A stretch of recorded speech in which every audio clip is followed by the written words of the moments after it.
The rain had been falling over Brooklyn for 3 hours straight, the kind of October rain that soaked through jackets and chilled you to the bone. Emma Collins watched the droplets race down the diner's front window, her reflection ghostly in the glass. The neon sign of Rosie's Diner buzzed intermittently above, casting pink and blue shadows across the wet pavement of the nearly empty street. "Emma, honey, you heading out?" Rosie's gravelly voice cut through her thoughts. The 72-year-old owner was wiping down the counter with the same faded yellow cloth she'd used for the past decade. Emma glanced at the clock above the kitchen pass-through. 10:47 p.m. "Yeah, just finishing up the last table." She gestured toward booth 7, where a tired-looking truck driver was nursing his third coffee refill. "Go on, I'll handle him," Rosie said, waving her off. "You've been on your feet since 2. That's a double shift, kid." Emma managed a small smile. "Thanks, Rosie, I'll just take out the trash on my way." "Always the responsible one," Rosie muttered, but there was affection in her tone. "Don't forget your umbrella this time." Emma retrieved her worn canvas jacket from the hook near the kitchen and grabbed the 2 trash bags sitting by the back door. The umbrella sat right where she'd left it that morning. She picked it up, then set it back down. The walk to her truck was only 20 feet. She'd survived worse. The kitchen's fluorescent lights flickered as she pushed through the back door into the alley. The rain hit her immediately, cold and insistent. Emma hefted the trash bags and moved quickly toward the dumpsters at the far end of the narrow passage between Rosie's Diner and the abandoned textile factory next door. Brooklyn at night had a particular quality, a mix of distant sirens, the hum of traffic from the expressway, and the constant rhythm of the city that never quite slept. Emma had lived here her whole 26 years. She knew which streets to avoid, which shortcuts to take, how to keep her head down and her keys between her fingers. She tossed the first bag into the dumpster, the metallic clang echoing off the brick walls. As she lifted the second bag, a sound made her freeze. Crying. Not just any crying. The desperate, hiccuping wail of an infant. Emma's heart seized. She dropped the trash bag, its contents spilling forgotten at her feet. The sound came from behind the larger dumpster, deeper in the shadows where the alley dead-ended. "Hello?" Her voice came out uncertain, swallowed by the rain. "Is someone there?" The crying intensified. Now clearly 2 different voices. 2 babies. Emma's feet moved before her mind fully processed what she was doing. She rounded the dumpster, her eyes struggling to adjust to the darkness. The narrow beam of the security light from the diner's back door barely reached this far. Then she saw them. 2 infant car seats sat on the wet asphalt, sheltered partially by a fire escape above. The babies inside, they couldn't have been more than 8 or 9 months old, were crying, their small faces red and scrunched with distress. But it was the man beside them that made Emma's breath catch in her throat. He was slumped against the brick wall, one hand gripping the handle of the nearest car seat with white-knuckled desperation. Even in the dim light, Emma could see the dark stain spreading across his left shoulder, mixing with the rain that plastered his dark hair to his forehead. "Oh my God," Emma breathed, dropping to her knees beside him. The puddles soaked through her jeans instantly, but she barely noticed. "Sir? Sir, can you hear me?" The man's eyes fluttered open, dark eyes almost black in the shadows, filled with pain and something else. Fear. Not for himself, Emma realized, but for the crying infants beside him. "Please." His voice was barely above a whisper, heavily accented. Italian, maybe. "Please, don't. Hospital. They'll find." His head lolled to the side, consciousness slipping. Emma's hands shook as she pressed them against his shoulder, feeling the warm wetness seep between her fingers. She'd seen injuries before. 2 years of medical school before she'd dropped out had taught her enough to know this was serious. The wound on his shoulder was still bleeding, though not as heavily as it must have been initially. But his skin was cold, too cold, and his breathing was shallow. "I need to call 911, Emma said, more to herself than to him. She fumbled for her phone with bloodied fingers. No. His hand shot out with surprising strength, gripping her wrist. His eyes locked onto hers with fierce intensity. "No police, no hospital. The children. You need medical attention," Emma insisted, but her voice wavered. Something in his desperation gave her pause. "Please." The word came out as barely more than a breath. "Please." Emma's mind raced. Every rational thought screamed at her to call for help, to do the right thing, the legal thing. But she looked at the 2 babies still crying in their car seats, and then back at this man who was barely clinging to consciousness, yet still held on to them with everything he had left. She thought of her father, bleeding out in a twisted car wreck 3 years ago while she held his hand and waited for ambulances that came too late. She thought of her mother, who'd survived the crash only to die 2 days later in a hospital bed, calling for Emma with her last breaths. She thought of all the nights since then she'd lain awake wondering if she could have done more, saved them somehow, if she'd just had the knowledge, the skills, the courage. Okay, Emma heard herself say. Okay, but we need to move you. Can you stand? He nodded weakly. Emma knew it was probably a lie, but they had to try. She looked at the babies. Are they yours? My children. Pride flickered in his eyes even through the pain. Lucia. Marco. Okay. Lucia and Marco are coming too. Emma made the decision in that instant, understanding somewhere in the back of her mind that nothing in her life would be the same after this moment. She grabbed the first car seat. Lucia, she guessed, based on the pink trim, and then Marco's. They were heavier than she expected, solid and real in her hands. Setting them carefully aside where the rain couldn't reach, she returned to the man. I'm going to help you stand. My truck is just 20 feet away. Can you make it? He nodded again, and Emma slid her shoulder under his good arm, bracing herself against his weight. He was tall, easily 6'2" or 6'3", and solidly built under the expensive suit that was now ruined with rain and worse. On 3, Emma counted. 1, 2, 3. They rose together, his weight nearly buckling her knees. He bit back a groan, and Emma felt him trembling with the effort of staying upright. Step by agonizing step, they made their way toward the mouth of the alley where Emma's beat-up Ford pickup sat under a broken street lamp. Wait here, she panted, propping him against the truck's side. She ran back for the babies, grabbing both car seats. Her arms burned with the effort, but adrenaline pushed her forward. The truck's passenger door squealed as she yanked it open. She secured one car seat in the back, then the other, her fingers fumbling with the seat belts. The babies had quieted to whimpers, their wide eyes watching her with that peculiar awareness infants sometimes have. It's okay, Emma murmured to them, though she had no idea if that was true. It's going to be okay. The man had slid down the side of the truck by the time she returned to him. Emma's heart hammered as she helped him into the passenger seat. His head fell back against the headrest, his breathing labored. Stay with me, Emma said firmly, slamming the door and racing around to the driver's side. The engine coughed twice before turning over. Emma's hands white-knuckled the steering wheel as she pulled away from the diner, her eyes darting between the road and the man beside her. His name tag, she could see it now in the dim glow of the dashboard, read simply, V. Moretti. The suit, even ruined, was clearly expensive. The watch on his wrist probably cost more than Emma made in 6 months. His shoes were Italian leather. What had she gotten herself into? The drive to her apartment in Queens usually took 30 minutes. Emma made it in 18, running 2 red lights and pushing her truck to speeds that made the frame rattle. She kept talking the whole way, partly to keep him conscious and partly to keep herself from panicking. I'm Emma, by the way. Emma Collins. I live alone. Well, I guess not anymore, at least for tonight. My apartment's small, but it's clean. I have some medical supplies. I used to be in med school. Did I mention that? 2 years at NYU before I dropped out. My parents died. Car accident. And I couldn't. Anyway, I remember enough. I think. God, I hope I remember enough. The man, Moretti, made a sound that might have been acknowledgement. In the back seat, one of the twins started crying again. A tired, frightened sound that made Emma's chest ache. Almost there, she promised them all. Almost there. Her apartment building was a tired 4-story walk-up in Astoria, the kind of place where everyone minded their own business, and the landlord only fixed things when they became fire hazards. Emma parked as close to the entrance as possible, and sat for a moment, her hands still gripping the wheel, reality crashing over her. She had just brought a wounded stranger and 2 babies to her home. She hadn't called the police. She had no idea what had happened to him, who he was running from, or why he was so desperate to avoid hospitals. Moretti's hand touched her arm, making her jump. His eyes were open, clearer now despite the pain etched in every line of his face. Thank you, he said simply. Those 2 words, spoken with such genuine gratitude, steadied something in Emma. She nodded. Let's get you inside. Getting him up 3 flights of stairs was a nightmare. Moretti could barely stand, let alone climb.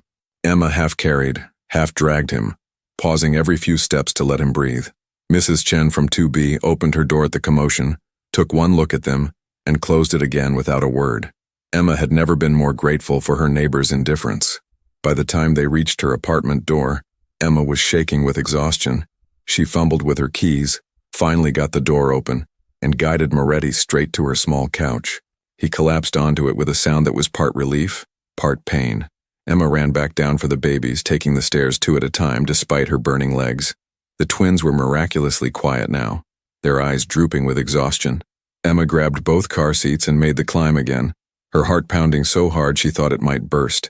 Inside her apartment, she set the babies down carefully and locked the door, sliding the deadbolt and chain into place. For a moment she just stood there, breathing hard, looking at the scene before her. Her small living room, with its second-hand furniture and collection of paperback books, now contained a severely injured man bleeding on her couch and 2 infant twins in car seats on her floor. The absurdity of it hit her all at once, and she had to suppress a hysterical laugh. "Okay," Emma said out loud, forcing herself into action. "Okay. Medical supplies first."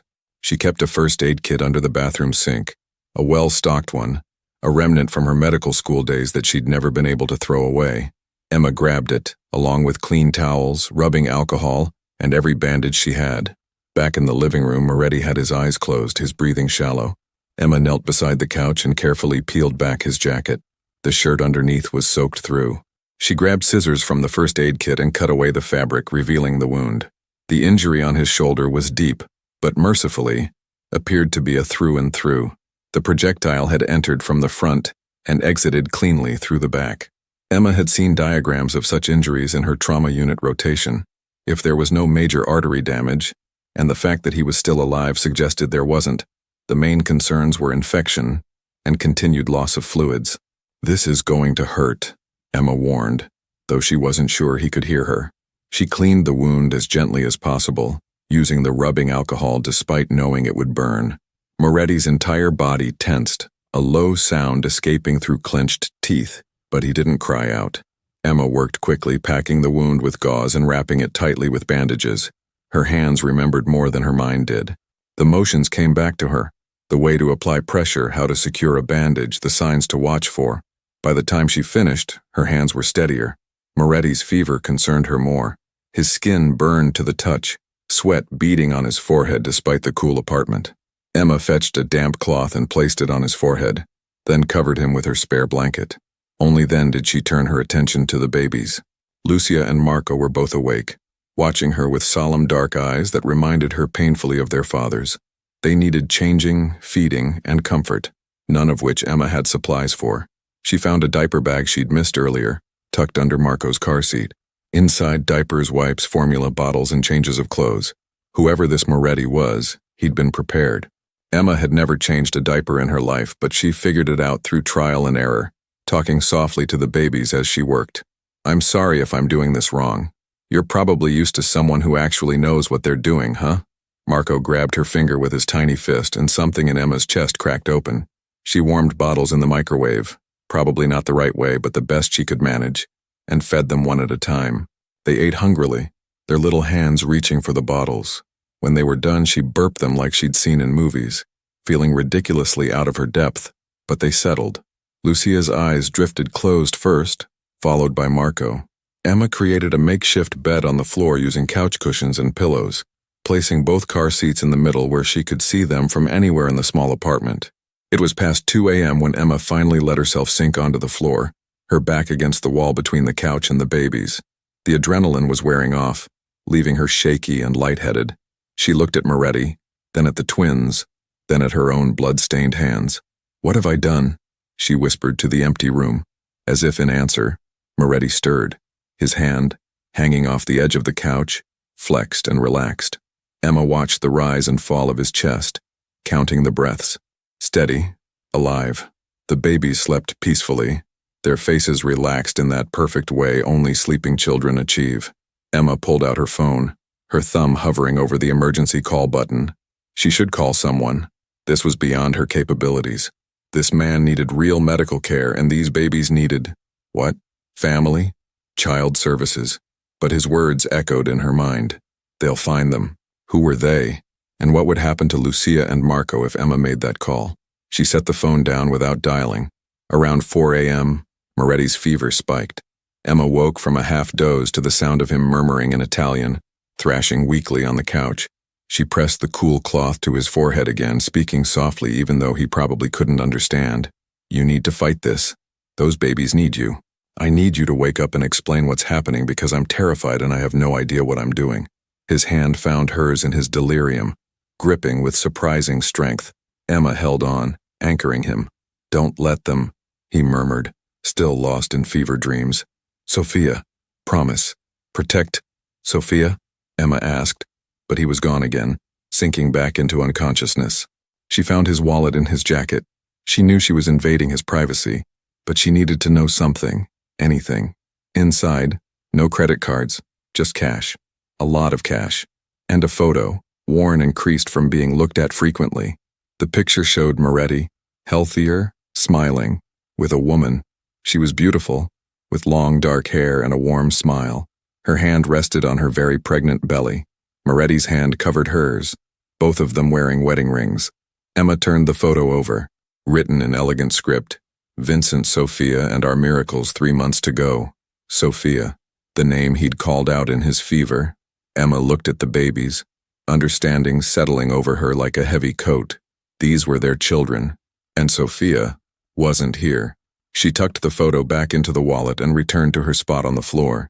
The rain had finally stopped. Through her window, she could see the first hints of dawn lightening the sky over Queens. Emma pulled her knees to her chest and watched over her unexpected charges. Vincent Moretti, she had his name now, who was running from something terrible enough to risk dying in an alley rather than go to a hospital. And Lucia and Marco, 2 innocent babies caught in whatever storm their father was facing. I'll keep them safe, Emma promised the sleeping room. Whatever this is, whoever you are, I'll keep them safe. Vincent's hand twitched in his sleep, and somewhere in his fevered unconsciousness he seemed to hear. His breathing steadied slightly, the lines of pain on his face easing just a fraction. As dawn broke over New York City, Emma Collins sat in her small apartment and wondered if she'd just saved a life or ruined her own. The twins slept on, unaware of the weight of their small existence, of the mysteries surrounding their father, of the danger that had driven them all into the rain-soaked alley behind Rosie's diner.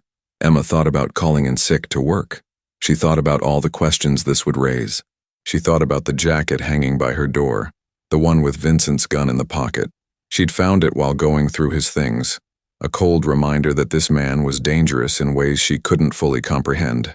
But mostly, she thought about the way he'd held onto those car seats even while losing consciousness, the way he'd whispered, "My children," with such fierce love, the way his eyes had pleaded with her for help not for himself but for them. And she thought about her own parents and all the ways life could change in an instant, and how sometimes the right choice was the one that made no sense at all. "I hope you're worth it, Vincent Moretti," Emma whispered, finally allowing her eyes to close. "For their sake, I really hope you're worth it." The city hummed outside her window, indifferent to the small drama unfolding in one unremarkable apartment.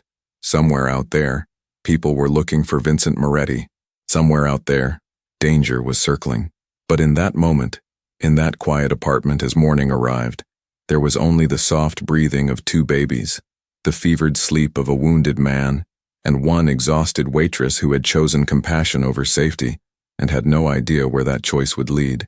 Emma's last thought before sleep claimed her was a memory from medical school, something one of her professors had said during their ethics course. The Hippocratic Oath says, "First, do no harm." But sometimes doing no harm means taking a risk, making a choice that might be wrong because the alternative is definitely worse. She hadn't understood it then. She understood it now. Emma woke to the sound of crying, not the desperate wails from the night before, but the insistent, hungry cries of babies who knew it was morning and wanted breakfast. Pale November sunlight filtered through her apartment's thin curtains, and for one blissful moment, she forgot everything that had happened. Then her neck protested the awkward angle she'd slept in against the wall, and reality came flooding back. She pushed herself up, every muscle in her body screaming. The clock on the wall read 7:23 a.m. She'd slept maybe 3 hours, and it felt like 3 minutes. Marco was the louder of the two, his face scrunched and red. Lucia whimpered beside him, building up to a full cry. Emma stumbled over to them, her body moving on autopilot. Okay, I hear you," she murmured, lifting Marco first. He was warm and solid in her arms, his crying tapering off slightly at the contact. I know, buddy. I know you're hungry. She glanced toward the couch. Vincent Moretti lay exactly as she'd left him, his chest rising and falling with steady breaths. The fever seemed to have broken. His face had more color than it had in the early morning hours, though he was still pale beneath his olive complexion. Emma managed to warm bottles with one hand while holding Marco against her shoulder with the other. The apartment was cold. She'd forgotten to adjust the thermostat before everything happened. She made a mental note to turn up the heat once she had both babies fed. Lucia went first this time. Emma settled on the floor with her back against the couch, cradling the baby girl while Marco waited in his car seat, his cries more insistent. Your turn's coming, I promise, Emma told him. She was halfway through feeding Marco when Vincent stirred. His movement was subtle at first, a shift of his head, a flexing of his fingers. Then his eyes opened, unfocused and confused. Emma watched him blink several times, his gaze traveling across the unfamiliar ceiling, the strange walls before finally landing on her. Their eyes met, and Emma saw the exact moment full consciousness returned to him. His entire body tensed, and his hand moved, searching for something. The jacket, the weapon. It's in the closet, Emma said quietly, not moving from her position with Marco. The jacket, I checked it was safe, then put it away. Vincent's jaw tightened. He tried to push himself up, and immediately his face went white with pain. A sharp intake of breath, and he fell back against the cushions. Don't, Emma said firmly. You lost a lot of fluid. Your shoulder needs time to heal, and you'll tear the stitches if you're not careful. Stitches. His voice was hoarse, rough from hours of fever and unconsciousness. I couldn't leave it open. The wound needed to be closed. Emma kept her tone matter of fact, even as her heart hammered. I did the best I could with what I had. Vincent's dark eyes studied her for a long moment. Then his gaze shifted to the baby in her arms, and something in his expression cracked. Marco, he breathed. He's fine. They're both fine. Emma glanced at Lucia, who had dozed off in her car seat after eating. They slept through most of the night once they were fed and changed. I think they were just scared and hungry. She watched Vincent's eyes move between his children, cataloging every detail. Checking, Emma realized that they were truly unharmed. His hand trembled slightly as he reached toward Marco, though the distance was too great. Do you want to hold him? Emma asked. When he's done eating? Vincent nodded, not trusting himself to speak. Emma could see the emotion he was fighting to contain. Relief, fear, love, all warring across his features. Marco finished his bottle, and Emma carefully shifted position to bring him closer to his father. She helped Vincent adjust so he could cradle the baby against his good shoulder, supporting his injured arm with a pillow. The transformation was immediate. Marco settled against his father's chest, his small hand clutching Vincent's shirt. Vincent's eyes closed, and Emma saw his lips move in what looked like a prayer, or maybe just thanks. How long? Vincent asked after a moment. Since I found you? About 9 hours. Emma stood, needing to move, to do something with her hands. You had a high fever around 4 a.m. I was worried, but it broke just before dawn. You stayed awake. Someone had to. Emma moved to the kitchen area, really just a corner of the living room with a counter and mini fridge. She started making coffee, more for something to do than because she wanted it. Your wallet said Vincent. Vincent Moretti? Yes. His voice was cautious now. I'm Emma Collins, but I guess you heard that last night. I wasn't sure if you'd remember. I remember. Vincent's gaze followed her movements. You work at the diner. Rosie's. Yeah, I've been there 3 years. Emma poured water into the ancient coffee maker. I'm guessing you weren't there for the pie. I was running. The words came out flat, factual. They found me 6 blocks away. I made it to the alley before. He didn't finish. He didn't need to. Emma turned to face him, leaning against the counter. Who found you? People I'd rather not discuss. I think I deserve more than that, Mr. Moretti. I could be arrested for what I did last night. Failing to report an injury like yours, not calling the authorities, that's a crime. Then why didn't you call them? His eyes were sharp, despite the pain he must be feeling. Emma didn't have a good answer. You asked me not to. And the babies. I couldn't risk them being taken into the system. The system? Child services. Foster care. Emma wrapped her arms around herself. My parents died 3 years ago. I saw what happens to kids in the system. I just couldn't. Understanding flickered across Vincent's face. I'm sorry. About your parents. Don't. Emma shook her head. Don't be nice to me. Don't make me feel good about this decision because I'm terrified I made the wrong one.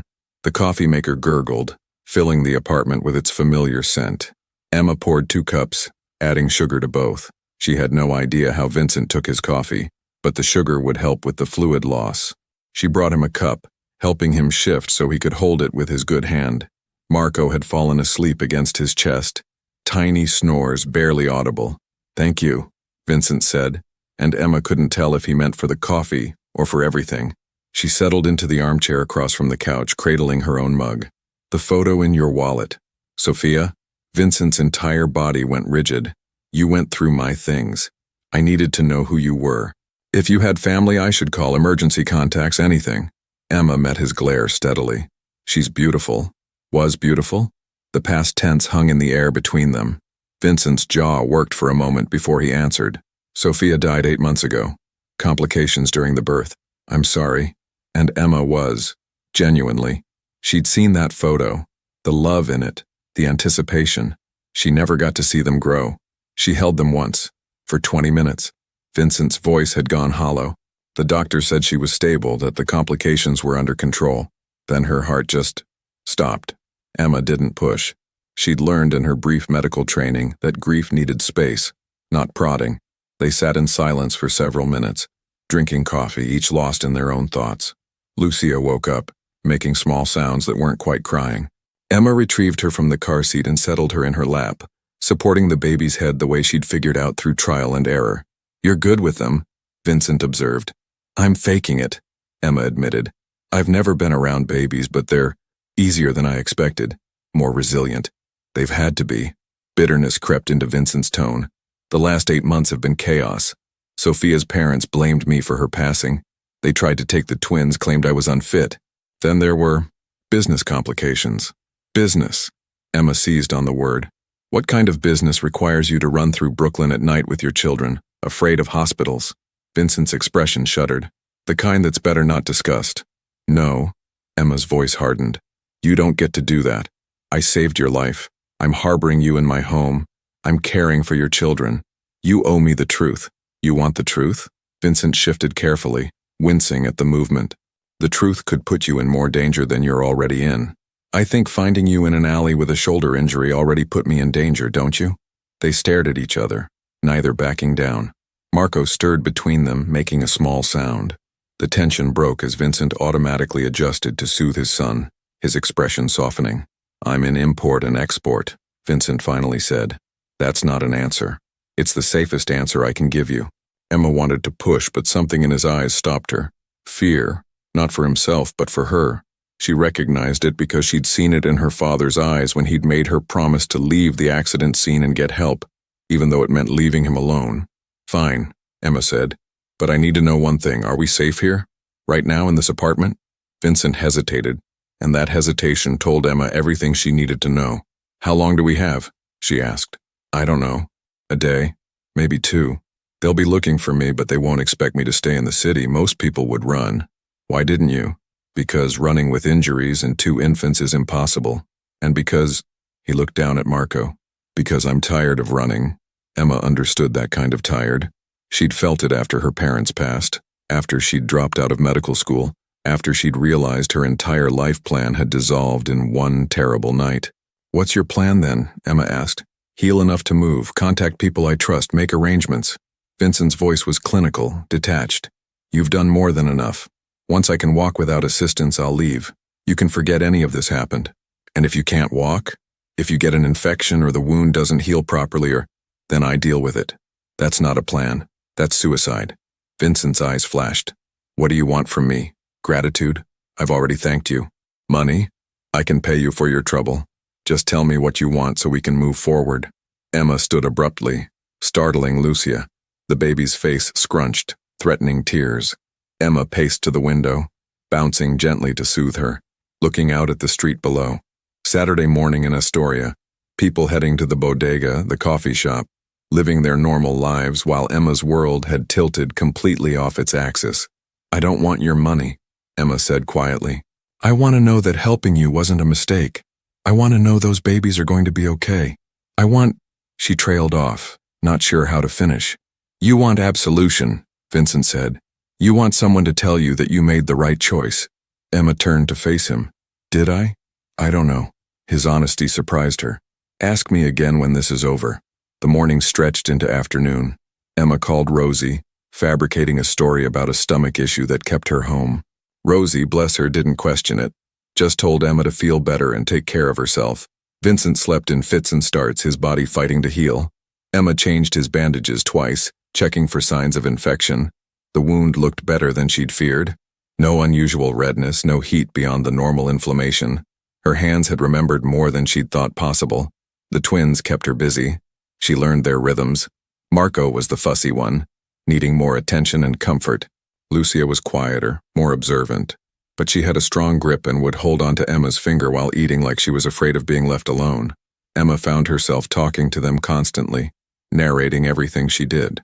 Okay, so your dad is sleeping again, which is good because sleep helps healing. And you need your diaper changed, Marco, because, wow, that's impressive. Your sister is being very patient while she waits her turn. It was during one of these diaper changes that Vincent's phone rang. Emma froze. The phone was in Vincent's jacket, the one she'd hung in the closet. It rang 3 times, 4, then stopped. 30 seconds later, it started again.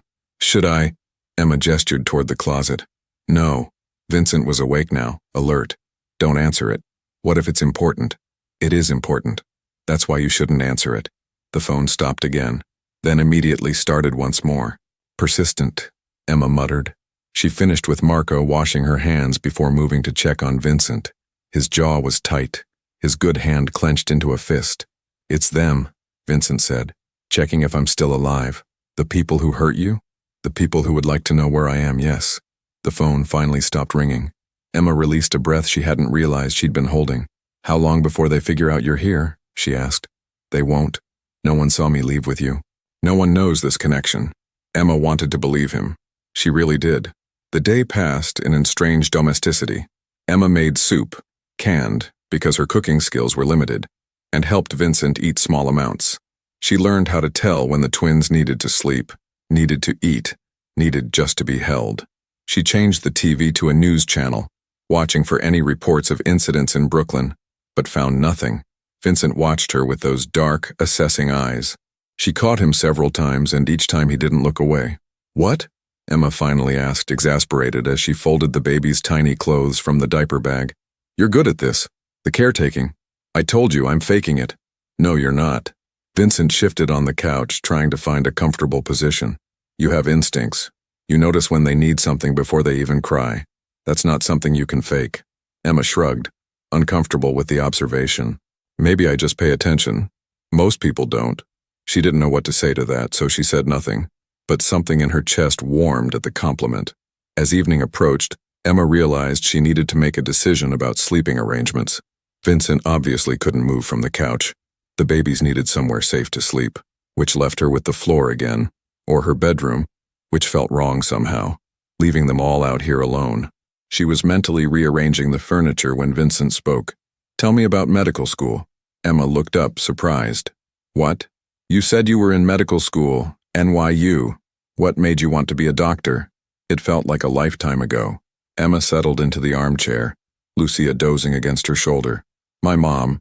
She was a nurse. Pediatric ICU at Mount Sinai. I grew up hearing her stories, seeing how much she loved helping kids. It seemed like the most important thing you could do with your life. What year were you? Second. I'd just started my clinical rotations. Emma's throat tightened at the memory. I was in the ER when they brought my parents in. I watched the doctors work on them, saw everything they tried, and I couldn't go back after that. Every patient became my parents, every trauma, every code blue. It was like living that night over and over. So you became a waitress. There was no judgment in his tone, just curiosity. Emma appreciated that. I became a survivor, she corrected.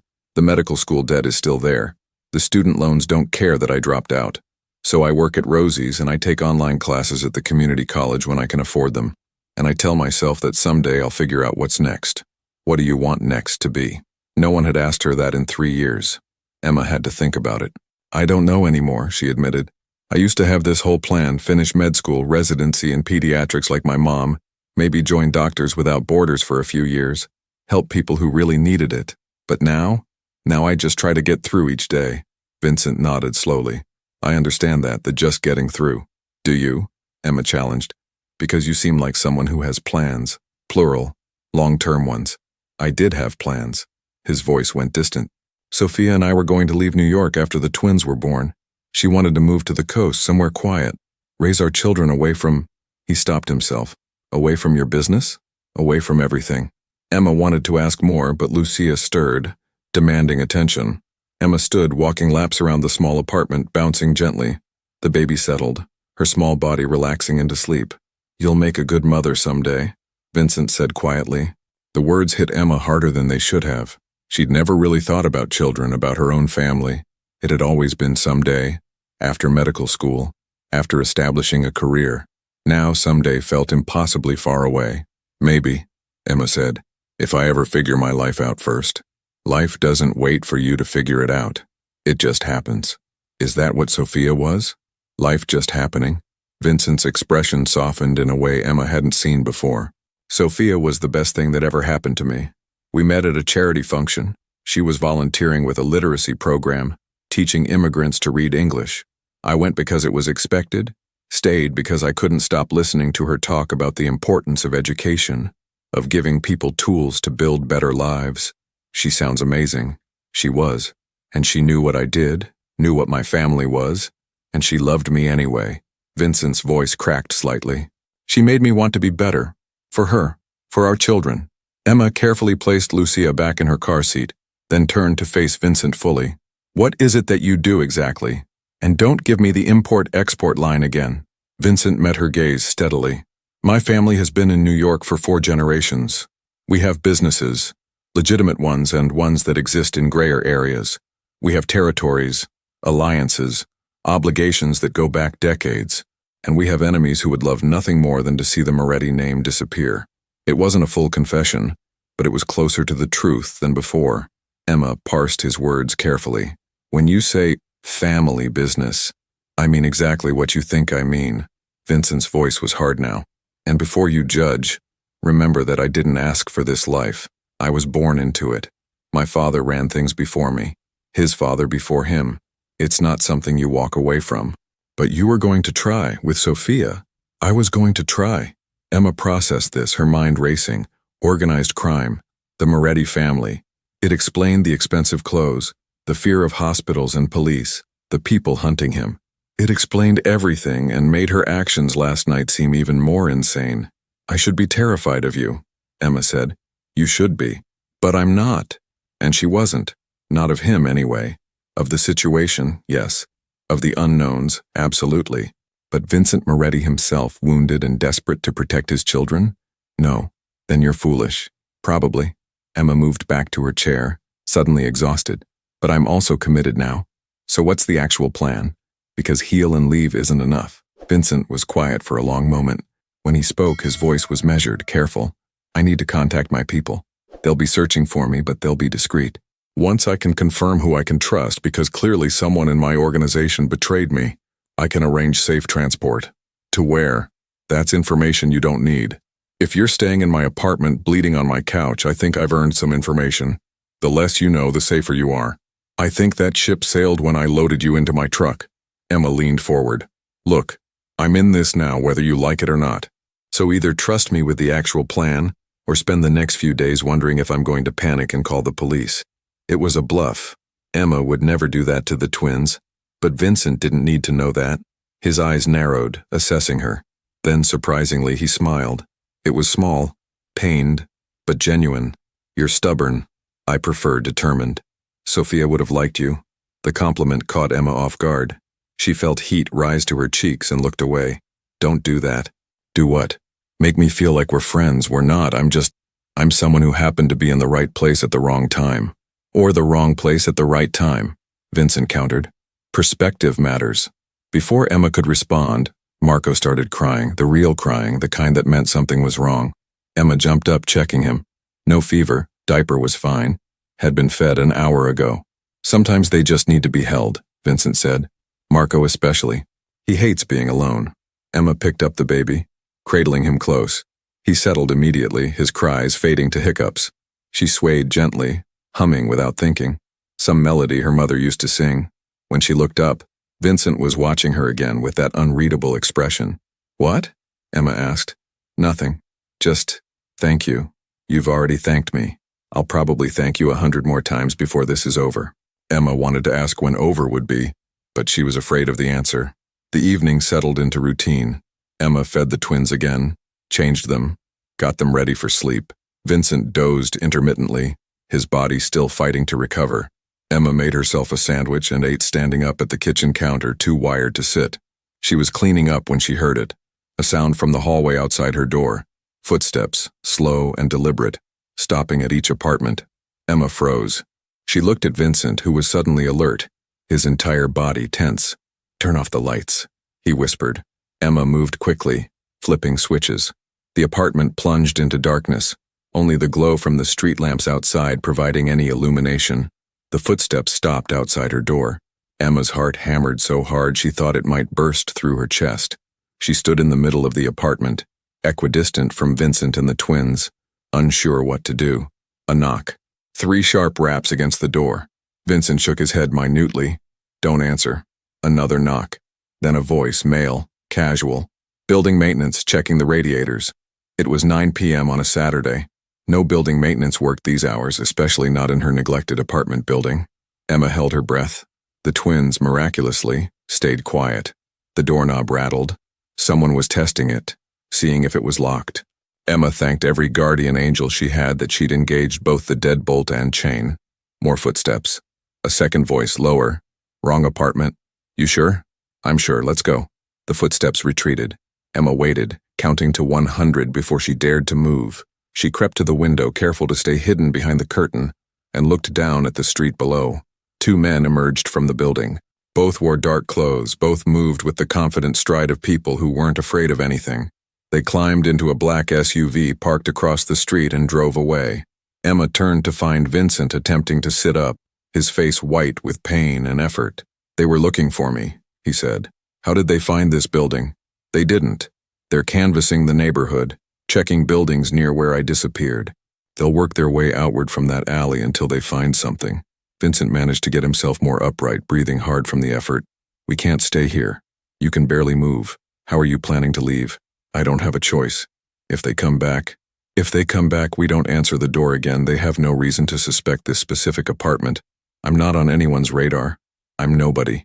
"You're somebody now," Vincent said grimly. "By association, you're somebody." Emma paced, her mind racing. Okay. Let's think about this logically. They're looking for a man with 2 babies. If you stay hidden, if I'm the only one they see, you want to lie for me. I want to not get us all caught." Emma stopped pacing, facing him. "Tomorrow I go to work like normal. I act like nothing's wrong. You stay here with the twins, quiet, away from windows. We buy time for you to heal. And if they question you, then I'm a waitress who worked a long shift and went home. I didn't see anything unusual. I don't know anything." Vincent studied her for a long moment.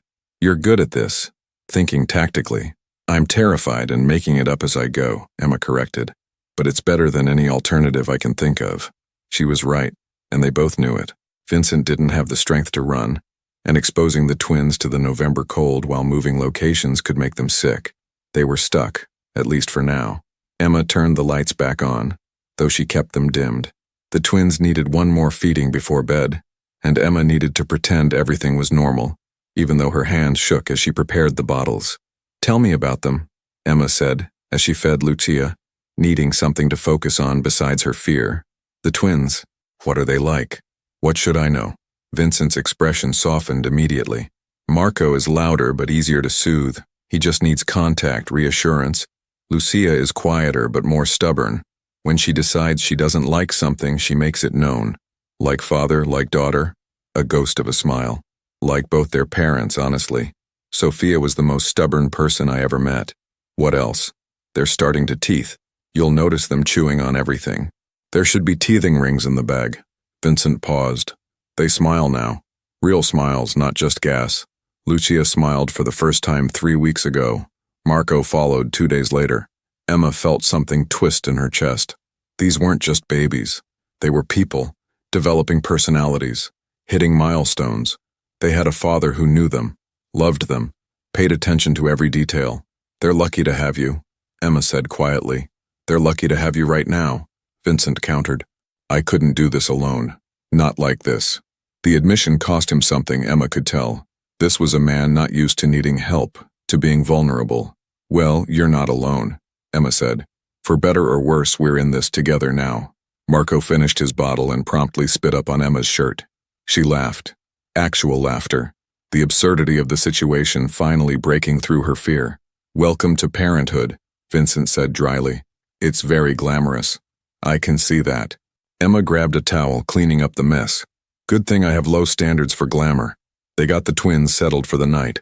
Both car seats positioned where Vincent could see them from the couch. Emma grabbed blankets and a pillow, making her floor nest more comfortable this time. Emma, Vincent said as she was settling down, what you did today, lying about being sick, staying home, you could lose your job. I've had worse jobs. I'll figure it out. I'll make sure you don't suffer financially from this. I told you I don't want your money. Then what do you want? Emma pulled the blanket up to her chin, thinking about that question. What did she want? I want those babies to be safe, she finally said. I want to know that helping you mattered. And I want, she trailed off. Want what? I want to feel like I made a choice that wasn't just about survival. For 3 years, that's all I've been doing. Surviving. Maybe this is the first thing I've done that was actually about living. Vincent was quiet for so long that Emma thought he'd fallen asleep. Then, Sophia used to say that living and surviving were different. That surviving was what you did when you had no choice, but living required courage. She was wise. She was everything. The grief in his voice was raw, unguarded. And now I'm all they have. 2 babies who'll grow up barely remembering their mother, raised by a father who loves them, Emma finished. That's not nothing, Vincent, that's everything. In the darkness, she heard him release a shaky breath. Get some rest. Tomorrow will be complicated. Emma closed her eyes, but sleep didn't come easily. Her mind replayed the men at her door, the rattling doorknob, the casual threat in their voices. She thought about going to work tomorrow, pretending everything was normal while Vincent and the twins hid in her apartment. She thought about the choice she'd made in that alley, and all the choices that had followed. And she wondered, not for the first time and certainly not for the last, if she'd just saved a life or signed her own death warrant. But in that moment, listening to the soft breathing of 2 sleeping babies and the steady inhale-exhale of their father, Emma decided it didn't matter. She'd made her choice. Now she just had to live with it.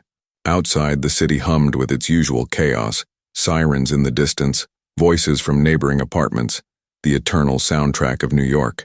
Somewhere out there, people were looking for Vincent Moretti, but in apartment 3C in a small building in Astoria, 3 people slept under the protection of one stubborn waitress who'd decided that sometimes the right thing and the safe thing weren't the same, and sometimes you had to choose which one mattered more. The alarm on Emma's phone buzzed at 5:30 a.m., shattering what little sleep she'd managed. She silenced it quickly, not wanting to wake Vincent or the twins, but when she opened her eyes, Vincent was already awake, watching her from the couch. You didn't sleep, Emma said, her voice rough with exhaustion. Someone needed to stay alert. His eyes were shadowed, exhausted, but vigilant, in case they came back. Emma sat up, her back protesting another night on the floor. You need rest to heal. I'll rest when we're safe. It was pointless to argue. Emma pushed herself up and moved quietly to the bathroom, staring at her reflection in the mirror. Dark circles under her eyes, hair a mess, worry etched into every line of her face. She looked like someone harboring a fugitive, which she realized with a jolt is exactly what she was. The shower was quick and cold. The building's hot water never lasted past 5 a.m.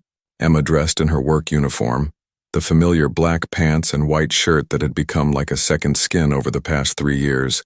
Normal. She needed to look normal. When she emerged, Vincent had managed to shift himself more upright, his movements still careful but less pained than yesterday. The improvement was visible, though subtle. Coffee? Emma offered, moving to the kitchen area. Please. She made a pot, the routine soothing in its familiarity. While it brewed, she checked on the twins, both still sleeping, their small faces peaceful. Marco had his fist near his mouth, Lucia's hand curled around the edge of her blanket. They'll wake up hungry in about 20 minutes, Vincent said. Like clockwork. I should feed them before I leave. I can manage. Emma turned to face him. Can you? Really? Because you could barely sit up yesterday. Vincent's jaw tightened. I've been doing this for 8 months. I'll manage. With 2 good arms, yes, with 1 arm barely functional and a healing shoulder injury. Emma poured 2 cups of coffee, bringing one to him. Let me help before I go. Please. The word please seemed to disarm him. Vincent nodded, accepting the coffee with his good hand. Thank you. They drank in silence for a few minutes, the apartment slowly lightening with the approaching dawn. Emma could hear her neighbors starting their days. Mrs. Chen's television turning on, footsteps from the apartment above. What time do you need to be at work? Vincent asked. 7, but I should leave by 6:30 to catch the bus. Emma checked her phone, which gives us about 45 minutes. As if on cue, Marco started fussing. Emma moved immediately, lifting him gently. Good morning, troublemaker, she murmured, checking his diaper. Let's get you changed and fed, yeah? She'd gotten better at this. The diaper change was quick, efficient. Marco watched her with his dark eyes, so like his father's, and Emma found herself smiling despite everything. You're a natural, Vincent observed, watching her warm the bottles. I'm learning. Emma settled into the armchair with Marco, offering him the bottle. He latched on eagerly, his small hands gripping it. There's a difference. Lucia woke next, and Vincent attempted to lift her with his good arm. Emma saw the pain flash across his face, quickly suppressed. Let me, Emma said. Finish your coffee, I'll feed her too. Emma, Vincent, please. It's faster this way and I need to leave soon. She met his eyes. Let me help. He relented, leaning back against the cushions. Emma could see the frustration in every line of his body. A man used to being capable, now forced to accept assistance. Feeding both twins took coordination Emma was still developing, but she managed. Marco finished first and she switched him to her shoulder for burping while Lucia continued eating. The domestic scene felt surreal. 3 days ago, Emma's biggest concern had been paying her electric bill on time. There are 4 bottles already prepared in the bag, Emma said as she burped Marco. You just need to warm them. Feed them every 3 to 4 hours. If they seem fussier than usual, they might be teething. There are rings you can refrigerate in the freezer. I know, Vincent said quietly. But thank you. Emma got both babies changed and settled, then gathered her things. Keys, phone, wallet. At the door she paused, turning back to look at the scene. Vincent on her couch, 2 babies in their car seats nearby, all of them dependent on her silence, her discretion, her ability to act normal. I'll be back by 3, Emma said. My shift ends at 2:30, but I'll stop at the store for supplies. We need more diapers, formula, and actual food. What do you want? Whatever you think is appropriate, there's cash in my wallet. I have money. Emma, Vincent's voice was firm. Use my money, please. She wanted to argue but didn't have time. Fine. Stay away from the windows. Don't answer the door. If something happens, nothing will happen. We'll be here when you return. Emma wanted to believe him. She left the apartment, locking all 3 locks behind her, and stood in the hallway for a moment, steadying herself. Then she descended the stairs and stepped out into the cold November morning. The bus ride to Brooklyn felt eternal. Emma kept her head down, avoiding eye contact, trying not to think about the men from last night, or the fact that she was now actively lying to everyone she knew. When her phone buzzed with a text from her friend Marissa, "Coffee this week?" Emma stared at it for a long moment, before typing back, "Crazy busy with work." Soon, though, another lie. They were piling up. Rosie's diner looked exactly as it always did.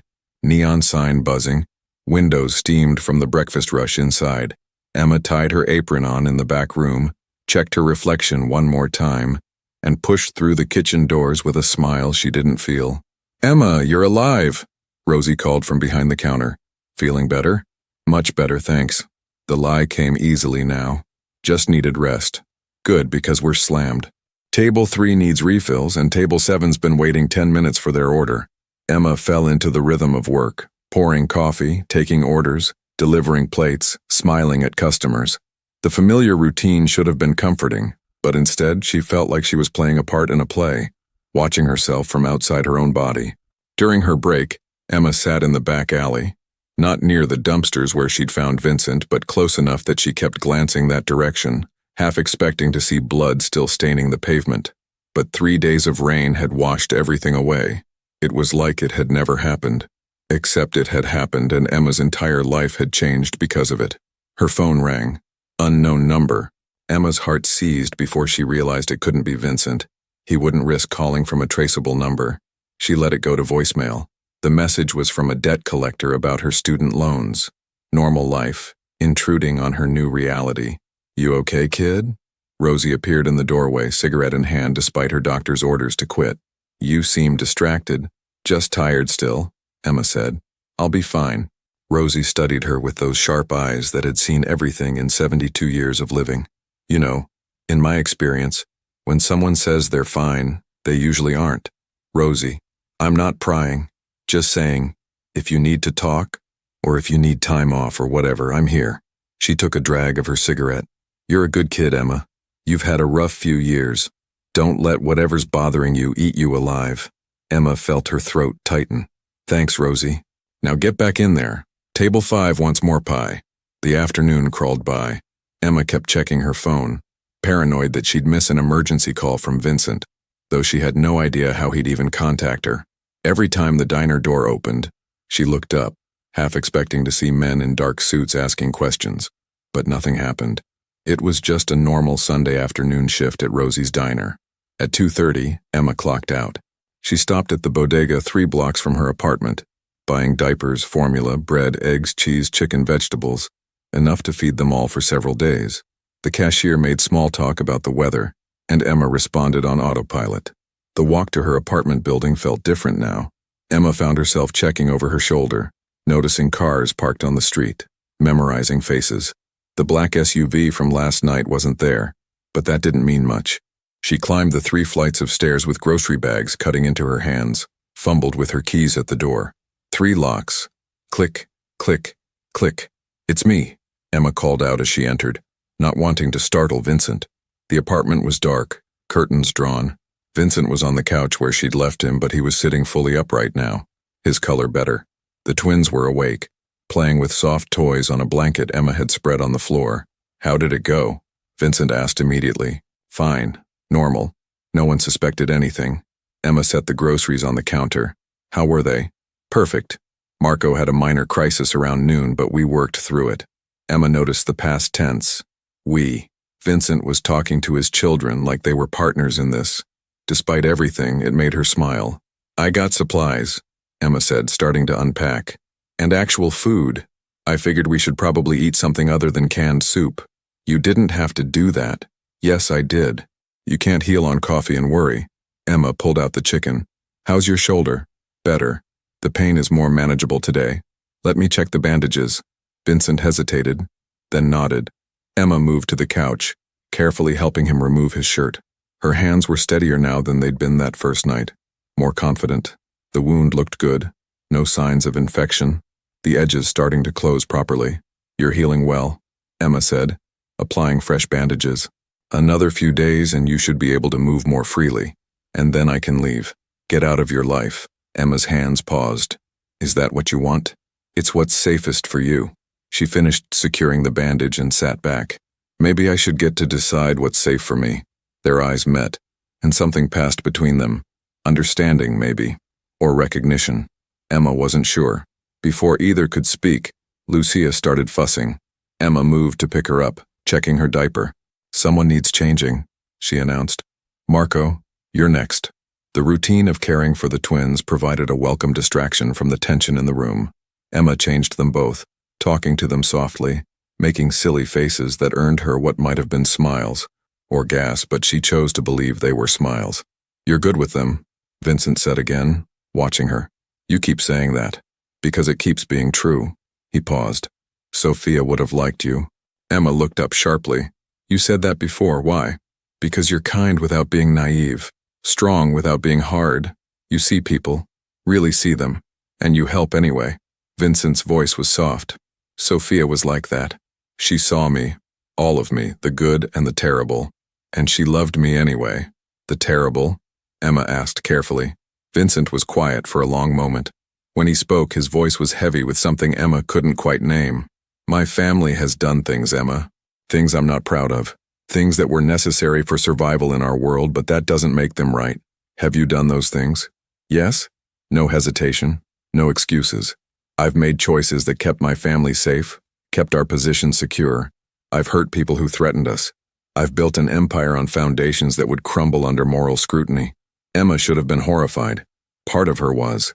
But another part, the part that had watched this man cling to his children while bleeding out, the part that had seen how gently he held them, how fiercely he protected them, that part understood that people were more complicated than their worst choices. "Why are you telling me this?" Emma asked. "Because you deserve to know who you're protecting, what you're risking yourself for." Vincent held her gaze. "I'm not a good man, Emma. I've never pretended to be. But I'm trying to be a good father, and right now that's all I have left." Emma settled Lucia in her car seat, then turned to face Vincent fully. 3 days ago, I would have called the police immediately. I would have done the right thing and let the system handle it. But I've learned something over the past few years. What's that? That the system doesn't always protect people. That sometimes the right thing is actually the easy thing and the hard thing is what takes real courage. Emma moved closer. "You're not just some criminal to me, Vincent. You're a father who almost bled out trying to protect his children. You're a man who lost the woman he loved and is still fighting to give those babies a good life. That's what I see." Vincent's expression was unreadable. "You have more faith in me than I deserve. Maybe. Or maybe I just see what Sophia saw." The words hung in the air between them. Vincent looked away first, his jaw tight with emotion he wouldn't, or couldn't, express. Emma broke the moment by moving back to the kitchen. "I'm making dinner. Real dinner, with vegetables and everything. You need protein to heal." "Emma, no arguments. You're eating proper food." She heard him exhale, something between a laugh and a sigh. "You're very bossy." "Someone has to be since you're clearly terrible at taking care of yourself." Emma cooked while Vincent watched. Chicken with roasted vegetables. Simple but nutritious. The domestic scene felt surreal. 3 days ago, she'd been alone in this apartment, eating cereal for dinner and binge-watching old TV shows. Now she was cooking for a Mafia boss and his infant twins. Life was strange. They ate together, Emma in the armchair, Vincent still on the couch. The twins played on their blanket, content for the moment. Outside, the November sun set early, painting the apartment in shades of orange and gold. "This is good," Vincent said, and Emma could hear the surprise in his voice. "You expected otherwise?" "I expected canned soup. I have some skills beyond waitressing," Emma said dryly. "My mom taught me to cook. Nothing fancy, but edible." "Tell me about her. Your mother." It was the first time anyone had asked Emma to talk about her parents in years. Most people avoided the subject, uncomfortable with grief, but Vincent waited, genuinely interested. "She was strong," Emma said slowly. "Worked double shifts at the hospital, but always made time for me. She used to sing while cooking. Old Italian songs her grandmother taught her. Funny, actually. She was second-generation Italian-American. She would have found this whole situation absurdly ironic." Vincent smiled slightly. "She sounds wonderful." She was. They both were. Emma set her plate aside. "The drunk driver who hit them got 6 months. 6 months for destroying my entire family. He was out in 4 for good behavior. That must have been hard to accept. I haven't accepted it. I don't think I ever will." Emma looked at the twins. "But watching you with Lucia and Marco, I understand now why my parents fought so hard in that car. Why my dad made me leave to get help instead of staying with them. They were protecting me, right until the end. They sound like they were good parents. The best." Emma's voice cracked slightly. "I hope someday I can be half as good as they were." "You will be," Vincent said with surprising certainty.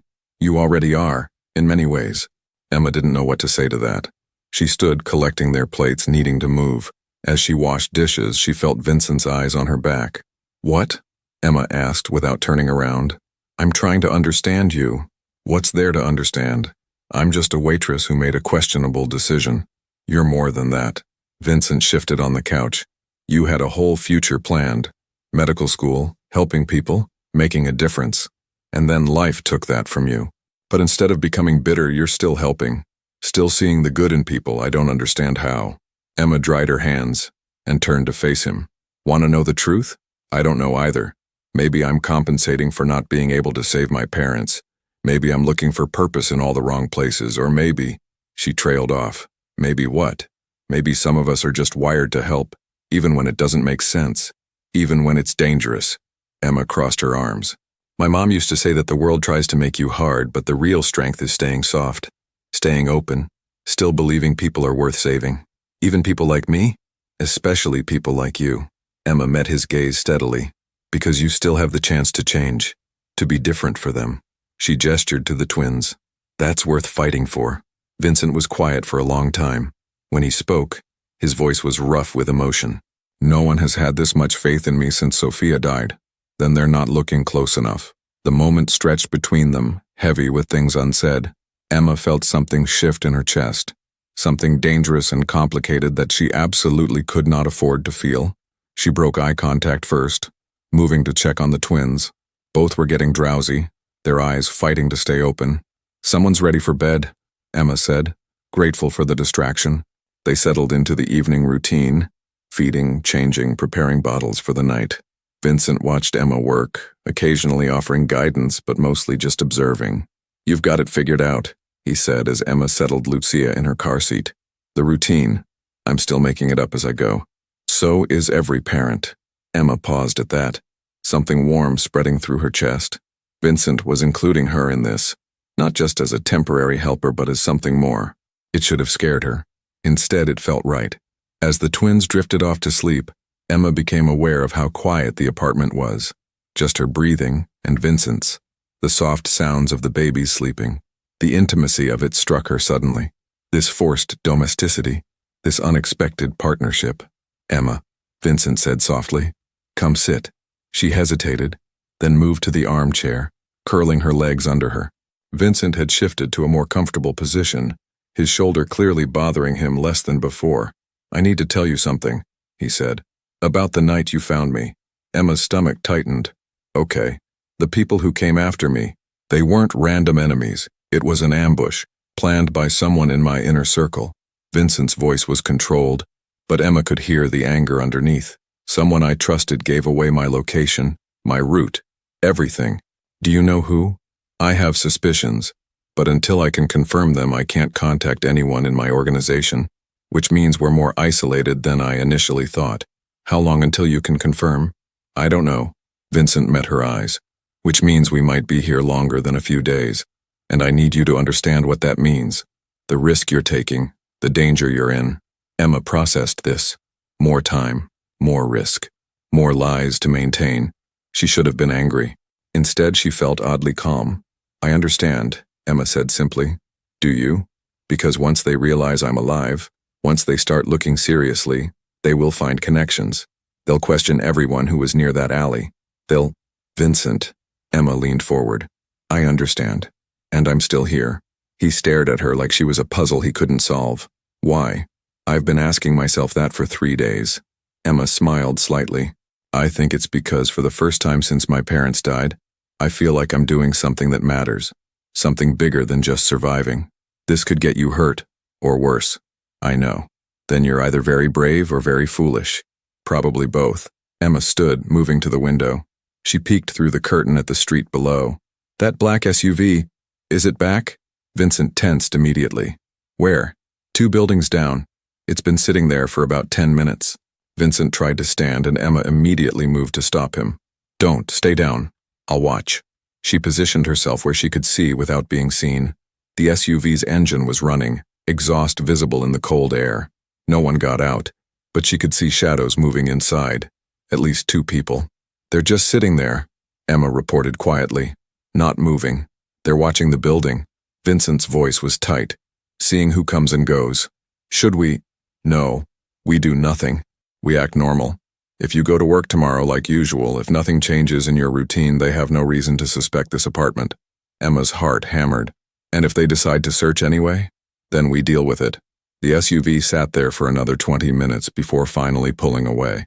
Emma watched it disappear around the corner, then closed the curtain completely. "They're gone," she said. "For now." Vincent had managed to sit more upright despite her protests. "Emma, you should know if they come here, if they find me, you need to act like you didn't know. Like I forced you to help me. I'm not doing that. It's the only way to keep you safe." I said no. Emma's voice was firm. "We're in this together. I'm not throwing you under to save myself. That's exactly what you should do." "Well, I won't." Emma moved closer, her frustration boiling over. "Stop trying to protect me by pushing me away. Stop acting like I don't get to make my own choices about my own safety. I'm a grown woman, Vincent, and I decided to help you. That means all of it. The risk, the danger, everything." They stared at each other, both breathing hard. The tension in the room had shifted into something else. Something electric and dangerous. You're impossible, Vincent said finally. Right back at you. Despite everything, the danger, the fear, the absurdity of their situation, Emma found herself fighting a smile. Vincent seemed to be having the same problem, the corners of his mouth twitching. We're quite a pair, he said. A waitress and a mob boss, it's like a bad movie. Sophia used to love bad movies. She'd make me watch them with her, insisting they were so bad they're good. Vincent's expression softened at the memory. I complained every time, but I'd have watched anything if it meant seeing her smile. You loved her very much. I did. I do. Vincent looked at his sleeping children. She gave me everything. Love, family, hope that I could be better than what I was born into. And then she was gone, and I was left trying to figure out how to be everything she was for these two. Emma sat on the arm of the couch, closer to Vincent than she'd been since that first night. You're doing better than you think. Those babies are loved and cared for. That's what matters. With your help. I couldn't have done this without you. You would have found a way. You're stubborn enough, says the woman who won't let me protect her by taking the blame if we're caught.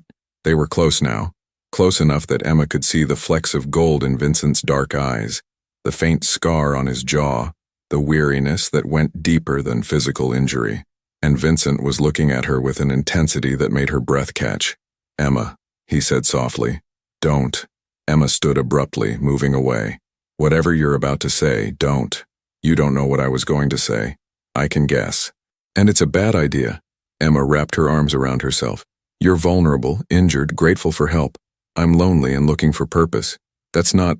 We can't what? Can't confuse this situation for something it's not. Emma forced herself to meet his eyes. In a few days or weeks, you'll be healed. You'll leave. Take your children somewhere safe. Return to your life. And I'll go back to mine. That's how this has to end. And if I don't want it to end that way, then you're not thinking clearly. But Emma's voice lacked conviction.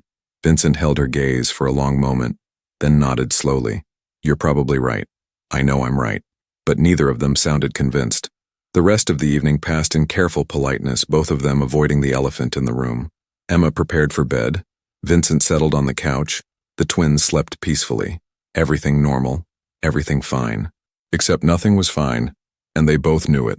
As Emma lay on her makeshift floor bed, staring at the ceiling, she couldn't stop thinking about the way Vincent had looked at her, the way she'd wanted to lean closer instead of pulling away.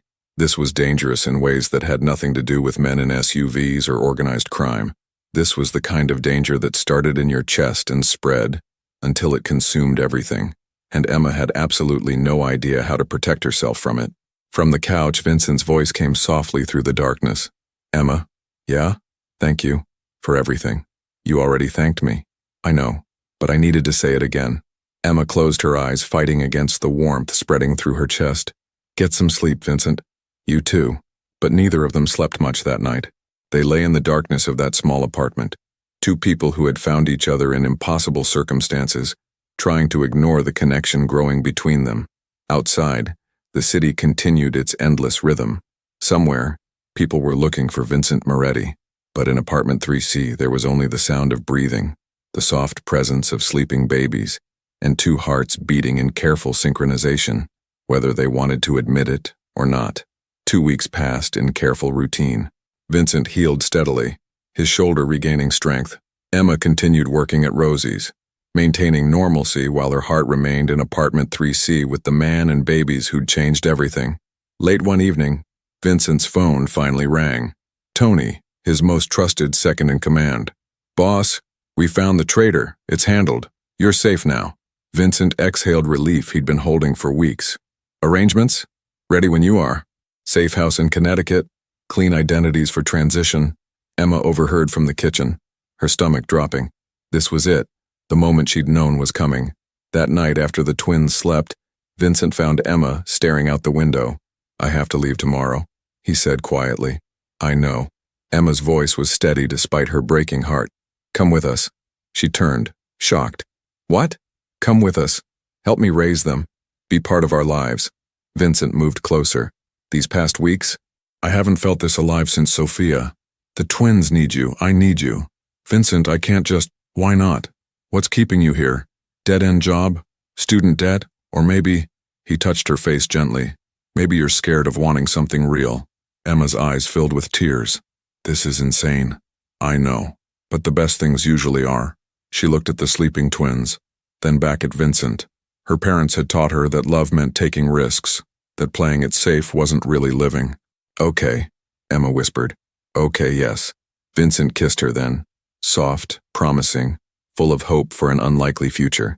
Emma pushed the stroller through their Connecticut neighborhood, Lucia and Marco babbling happily. Vincent walked beside her, his arm around her waist, the past finally loosening its grip. She'd re-enrolled in medical school online. He'd stepped back from active leadership, consulting remotely while focusing on family. It wasn't perfect. Danger still lingered at the edges. But they were building something real, a family forged in impossible circumstances. No regrets? Vincent asked, watching her smile at his children. Emma thought of that rainy night in Brooklyn, the choice that changed everything. Not a single one. Some love stories began in darkness, but they could still find their way to light.